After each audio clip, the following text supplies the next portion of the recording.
সাল 1970 ভারতের শিল্প মানচিত্রে 1 নম্বর রাজ্য ছিল পশ্চিমবঙ্গ, কিন্তু আজ এই রাজ্যের সংবাদ শিরোনামে দুর্নীতি, বেকারত্ব এবং প্রশাসনিক ব্যর্থতার অভিযোগ। একসময় বলা হতো what Bengal think today, India think tomorrow. কিন্তু আজ প্রশ্ন ওঠে, বাংলা কি এইভাবে ধীরে ধীরে শেষ হয়ে যাবে? আরজিকর হসপিটাল ঘটনা, নিয়োগ দুর্নীতি, রেশন কেলেঙ্কারি, সব মিলে একটাই প্রশ্ন ওঠে, এইভাবে কি ধীরে ধীরে বাংলা শেষ হয়ে যাবে?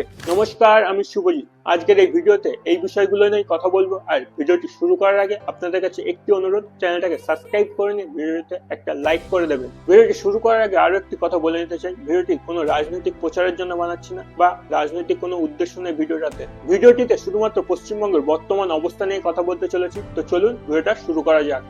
স্বাধীনতার পর ভারতের জিডিপিতে পশ্চিমবঙ্গের অবদান ছিল 20% কাছাকাছি।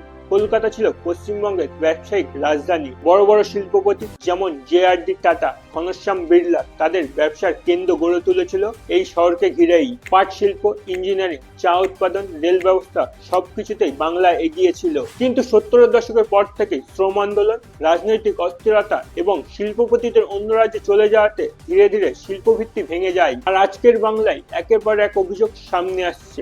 শিক্ষক নিয়োগ দুর্নীতি থেকে শুরু করে কয়লা এবং রেশন পাচারের মতো ঘটনা। আর ঠিক এর সঙ্গে যুক্ত হয়েছে আরজিকর মেডিকেল কলেজ ও হসপিটালের ঘটনা, যেখানে চিকিৎসক নিরাপত্তা, নারী নিরাপত্তা এবং হাসপাতালের ব্যবস্থাপনা নিয়ে বারংবার প্রশ্ন উঠছে।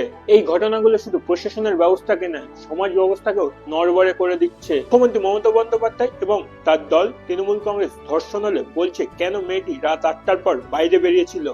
Especially the girl child at night time, they should not be allowed to come out in the outside. আর তারপরে বিভিন্ন রাজ্যের ছেলেমেয়েরা যেখানে পড়তে আসে এবং তাদেরও আমি অনুরোধ করবো রাত্রির বেলা না বেরোতে। কিন্তু সাধারণ মানুষের প্রশ্ন, যদি সিস্টেম ঠিকই থাকে তাহলে কেন এত সমস্যা বারে বারে সামনে আসছে? আজ পশ্চিমবঙ্গ দেশের অন্যতম ঋণগ্রস্ত রাজ্যগুলোর মধ্যে একটি। 2026 সালে অর্থবর্ষে রাজ্যের মোট ঋণ বেড়ে দাঁড়িয়েছে 8,15,891 কোটি টাকা, যা রাজ্যের রাজস্ব আয়ের বড় অংশ গ্রাস করে। একই সঙ্গে নতুন বড় শিল্প নিয়োগ প্রায় নেই বললেই চলে। ফলে হাজার হাজার বেকার যুবক পাড়ি দিচ্ছে অন্য রাজ্যে কাজের খোঁজে। বাংলায় একসময় যেখানে কাজের জন্য মানুষ আসতো, আজ সেখান থেকেই মানুষ বেরিয়ে যাচ্ছে। বাংলার সব থেকে বড় শক্তি ছিল তার শিক্ষা ব্যবস্থা, কিন্তু আজ বহু স্কুলে শিক্ষক সংকট, অবকাঠামোর অভাব, গ্রামের স্কুলগুলো ভাঙা বিল্ডিং, বেঞ্চ পর্যাপ্ত নেই এবং সম্প্রতি রিপোর্ট অনুযায়ী অনেক সরকারি স্কুলে মেয়েদের জন্য পর্যাপ্ত টয়লেট পর্যন্ত নেই। ভাবুন তো,